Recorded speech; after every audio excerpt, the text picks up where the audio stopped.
వివరాలు చూద్దాం. సిపిఎం కేంద్ర కార్యాలయానికి సీతారాం ఏచూరి పార్థివ దేహాన్ని తీసుకొచ్చారు. ఇక సిపిఎం అగ్రనేతలు వివిధ పార్టీల నేతలు నివాళులర్పించనున్నారు. ఉదయం 11 గంటల నుంచి కూడా ప్రజలు పార్టీ కార్యకర్తలు నివాళులర్పించనున్నారు. సాయంత్రం 4 గంటలకు ఎయిమ్స్ ఆసుపత్రికి ఏచూరి పార్థివ దేహం తరలిస్తారు.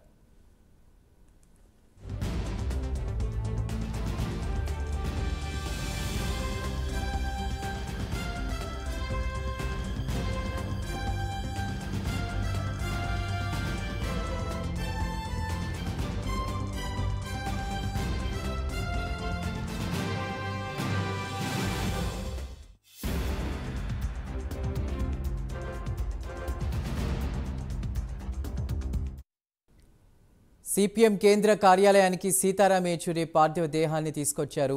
సిపిఎం అగ్రనేతలు వివిధ పార్టీ నేతలు నివాళులర్పించినట్టు తెలుస్తోంది. ఉదయం 11 గంటల నుంచి కూడా ప్రజలు పార్టీ కార్యకర్తలు నివాళులర్పించనున్నారు. పూర్తి సమాచారాన్ని మా నేషనల్ బ్యూరో కళ అందిస్తారు. కళ, చెప్పండి. చందు, అంటే గురువారం మధ్యాహ్నం 3 గంటలకు కమ్యూనిస్టు వాది మాజీ రాజ్యసభ సభ్యుడు సీతారాం ఏచూరి గారు కన్నుమూశారు.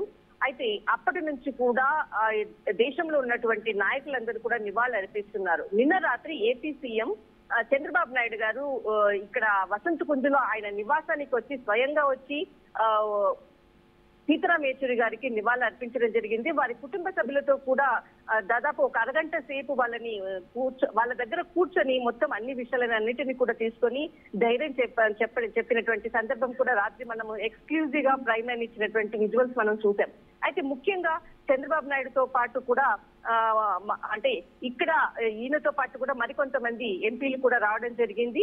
అయితే కింజవరపు రామ్మోహన్ నాయుడు, రాజ్యసభ సభ్యులు మాజీ సభ్యులు కనకపెట్టల రవీంద్ర కుమార్ గారు కూడా ఇక్కడికి వచ్చి నివాళులు అర్పించడం జరిగింది. అయితే ఈ రోజు మరి కొద్దిసేపట్లో అంటే దాదాపు 9:30కి వారి వసంత కుంజ్ నివాసమైనటువంటి అక్కడి నుంచి కూడా ప్రత్యేకంగా అంబులెన్స్ లో తీసుకుని ఇక్కడ కేంద్ర కార్యాలయం సిపిఎం ఆఫీస్ దగ్గరికి తీసుకురావడం జరిగింది. 11 గంటల నుంచి కూడా ప్రజల సందర్శనార్థం అంతా కూడా ఇక్కడ ఒక 1.5 అవర్ దాకా పెట్టి ఆ తర్వాత ఇక్కడి నుంచి ర్యాలీగా అంబులెన్స్ తర్వాత మరికొంతమంది అంటే కొంతమంది జేఎన్యూ సంబంధించినటువంటి విద్యార్థులు చాలా మంది కూడా విద్యార్థి సంఘాలు ఇక్కడికి వచ్చి నివాళులు అర్పిస్తున్నటువంటి మనము ఇక్కడ పెద్ద చాలా అంటే ఒక్కొక్కరుగా ఇక్కడికి వస్తున్నటువంటి సిచ్యువేషన్స్ ఇక్కడ చూస్తున్నాం.